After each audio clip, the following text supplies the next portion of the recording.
Y'all the reals. Hello. And welcome to another episode of BellaNicole 2.0. So today, we're going to be talking about Black life in America and the NAACP, which is a movement that we are a part of. We've been a part of it for some time now. We wanted to let y'all in on the movement, maybe get some new membership. So you're going to check out our video from the meeting that we went to earlier today. Hey, we're here at St. Philip's College for an NAACP meeting. And today on BellaNicole, we're going to be talking about all things NAACP and what we like to do. So stay tuned. Black Matters. What's Black Matters? I got it. Those were the ones after. Oh, okay. So there was a conference call, I guess last month, and they told everybody on the call to, relay all this information to their, unit at the next meeting. This is our next meeting. Some of it's, irrelevant because, it's been so long. But they did, a big Twitter thing, and everybody, and Instagram. And everybody tweeted, I matter, Black Lives Matters, and all this stuff. Did you see it? Yeah, I saw that. I thought you said no. No, I don't matter. Yeah, I saw the pictures and stuff. And they were saying how we need to actually start making real change. If one person just does it, it doesn't really make a difference. But if everybody, if all the youth in college and NAACP actually does it, then it'll actually make a difference. It was all about, the Ferguson stuff and making people more comfortable in their own communities because of all the things that have been happening. What else I have? DC did a special for the Ferguson. I don't know if anybody watched it, but they there was I forgot her name, Kiki Palmer. Palmer. Okay, but she actually went to the county.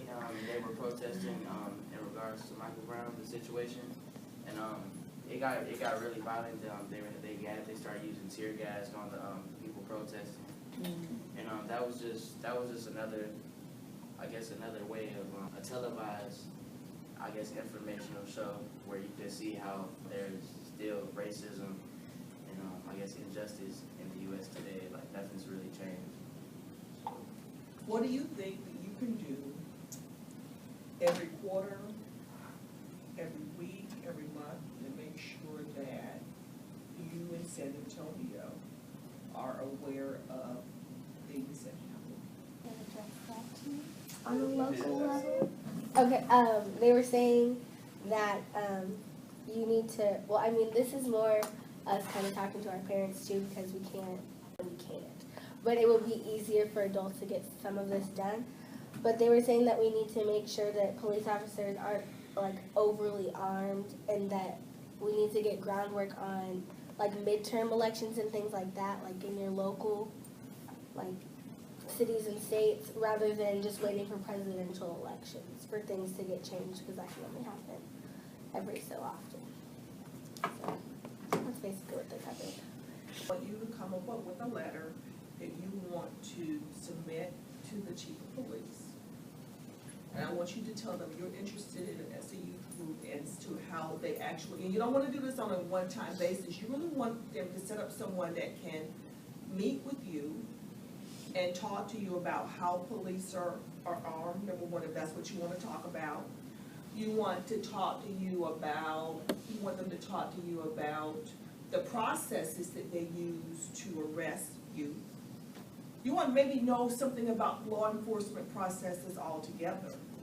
Does that make sense? Mm-hmm. Because you don't want to wait for something to happen. What you want to do is have a liaison. You want to ask them to give you a liaison in the police department that maybe will assist you in understanding what the processes are. And I don't know, somebody jump in because I'm just winging what I think should happen. But there could be a better way to state that, because there could be a list of things that you want to have happen. You want to know what the processes are, you want to know how your police are armed. We want to really have a liaison between them and you that may meet you at a meeting. I would suggest the Black Police Association, but I don't want to do the Black Police Association. I want to talk to the chief of police, and I want his blessings on whatever you're doing. Go ahead, I'm sorry. Also, when I was with Girl Scouts, we went to the city hall when they would have their meetings, and also it's open for the community to go. And you would address your concerns or whatever within the community. So we're here with Vice President Marissa Elder of the NAACP. So Marissa, what is the NAACP about? It's an activist group, and we're kind of we are the youth section of it, and we try to showcase, I guess, positive influences of African Americans in current events. We try to Be very active in our community. Right. Yeah. Got you. All right. Okay, next. When they announced Marissa Elder, when they announced Marissa Elder as Miss NAACP, how did you feel in that moment? I was very appreciative and excited, and I was really looking forward to all the upcoming events and appearances. All right, thank you for your time. All right. So we're here with Ty Springs, our president of the NAACP. So Ty, how did you feel when you heard them announce Ty Springs as the Mr. NAACP? I was excited because I had a lot of anxiety, and I was worrying about like, oh, what if I didn't win? And so once I got the news that I did, I guess I was really excited. I was trying to keep my composure. All right. What do you hope to accomplish as the new NAACP Youth Council President? What I want to accomplish right now is, I guess before we leave, because so many of us are seniors, that we get more membership so that everything that we've been doing continues, and like the things that we do in the community continue to happen even after we're gone. All right. Okay, so we're here with our Youth Council Advisor, Ms. Regina Esprit. So Ms. Regina, what would you like to see from the youth in this community and just in our group, and talk a little bit about what we do in the NAACP? I think the NAACP Youth Council, one of the things that we do for our youth is about growth and exposure. I think we do arms, not only with affirmative action, but we also do our arms with economic empowerment. We have an educational arm, we do juvenile justice, we do just community service overall. I think it's important that our youth in 2014 understand that the relevance of NAACP, not just when we have a civil rights issue, but we try to help you make sure that people don't just take your money for any particular reason. We try to make sure that you don't get redlined when you're getting ready to get a house. We try to make sure that you get into the colleges that you need to go to. We try to make sure we expose you to our political officers. Just as today, as I was telling you all, how many times do you sit in the room with the Vice President of the United States of America? How many times do you go to conferences and you see all types of artists there to support you because you are who you are? And I think it's important that our African American children experience the exposure that we can provide you in the NAACP. Yeah. All right. Thank you. Thank you. All right. Okay, so what we meant specifically by Black Lives in America, we meant our Black lives in America. So, Miss Bella, what would you like to say? For my Black life in America, I have a good life. I will say, I do. That the Lord has blessed me with so many blessings, and we don't have any kind of trouble, even at school.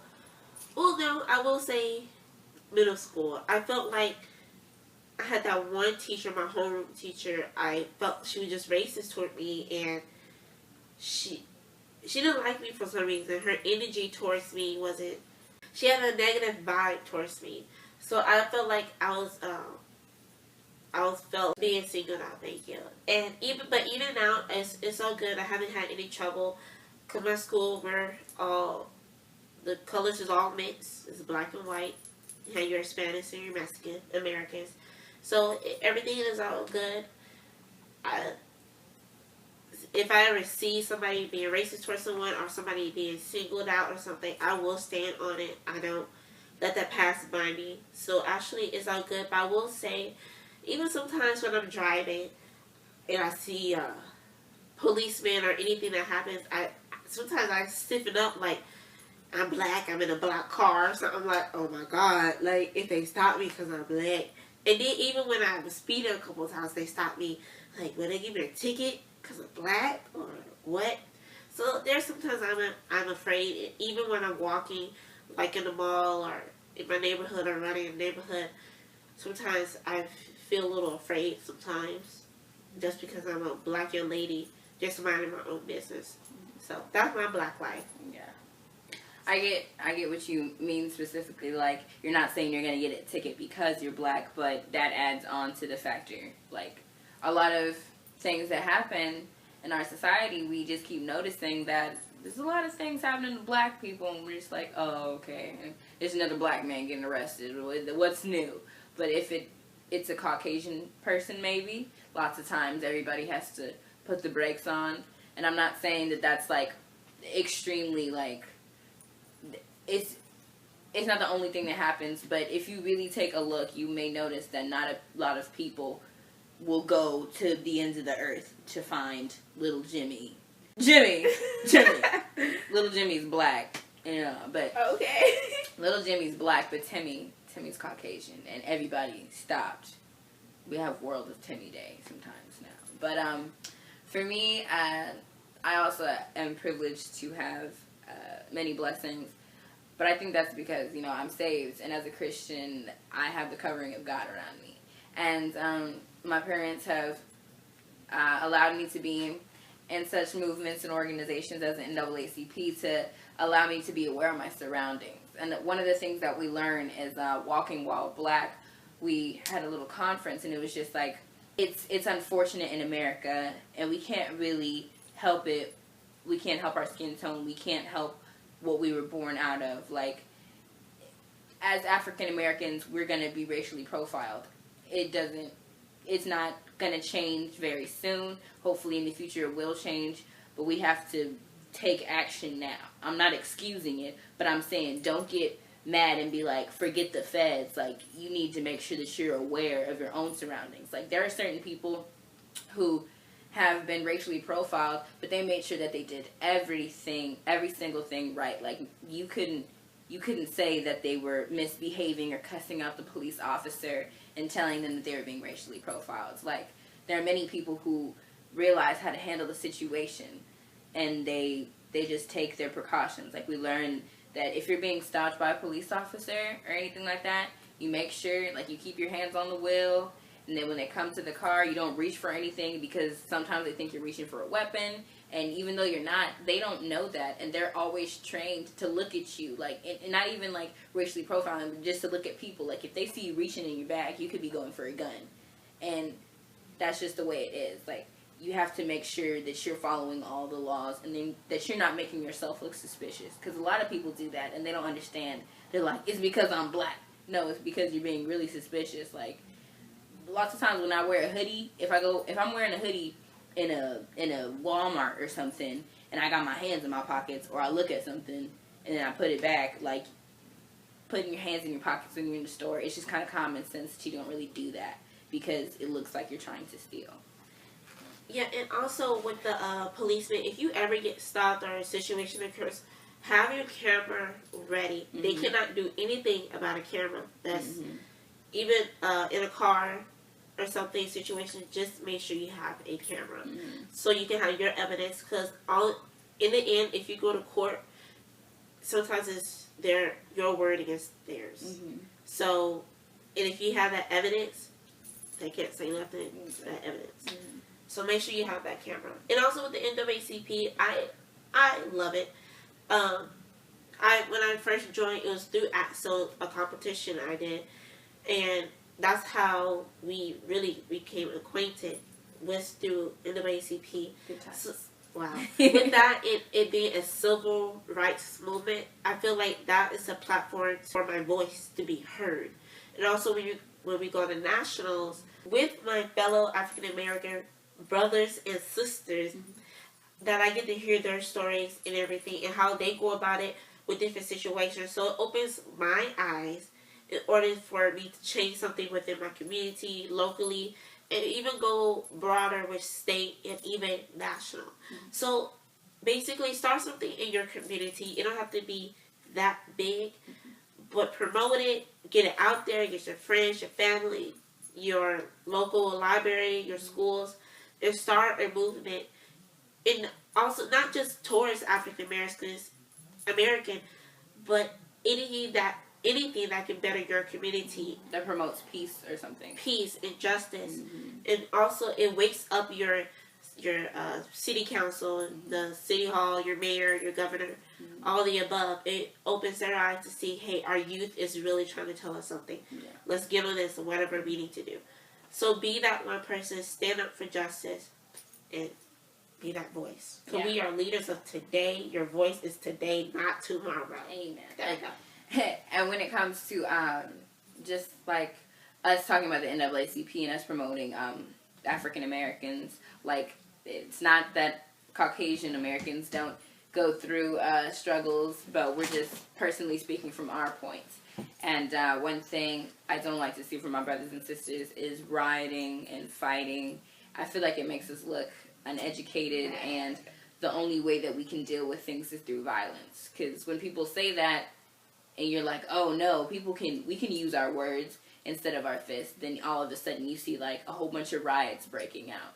Like, I know that we can get heated when it comes to things, and when you're passionate for something, you're willing to die, you're willing to fight, but it's like, you need to fight with your intelligence and show people that you don't have to use your fists. I've never gotten into a fight in my entire life because nobody is worth me breaking a nail over them. And it's not for me to put my hands on you. You need to know not to put your hands on me. Now, if somebody puts their hands on me, it's a whole different story. Just to do it, yeah. Like, people can be petty that way, and I understand that, but lots of people are willing to fight at the drop of a hat, and that's something that we should stop promoting. And that's part of African American television. A lot of the things that I see all the time are people fighting and being belligerent, and it's so annoying. Like, why is everybody so quick to fight or to cuss somebody out, or to be like uneducated, acting really ignorant? Acting really ignorant. Like, I feel like a lot of people like to see that out of me. Like, sometimes when I go to school, they try to test me, and I'm like, you want me to get ignorant, don't you? But I'm like, but you're not going to get that out of me. I'm going to let you know to stay out of my face and to take that somewhere else, because you're not going to get something out of me. Don't let people have that power over you. Because if they have enough power to bring out another side of you, then that shows that you don't have enough self-control over you and over them. And like she said, you have to control your anger and everything. You know, I had many situations like that at school where so many people was coming up to me. I'm trying to work, and I'm actually doing homework, and they're bothering me when I have music in my ears. I mean, I really kept my composure. I did a great job, and especially the people, they know I don't like them, but then they try to talk to me and be funny and everything, and I look at them like, okay, yeah. Usually I would say, get out my face, I don't like you, while you talking to me, goodbye. But since we're African American, I have to keep my composure and just smile and walk away. Mm-hmm. So just keep that in mind. Cause if you know you have a problem with that, work on it. I know I am, and I feel like I am actually doing great for myself. She's been doing a lot better. Yes. So just keep that in mind when you go to school or anywhere else. Keep your composure. Keep your composure. Don't let them see you sweat. Amen. No.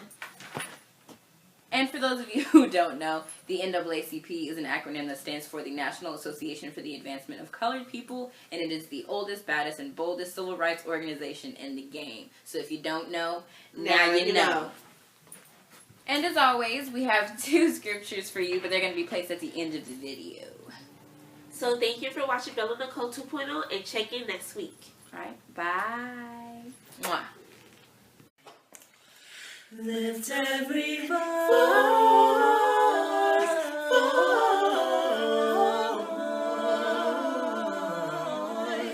and every sing, till at the heaven ring with the harmonies of liberty.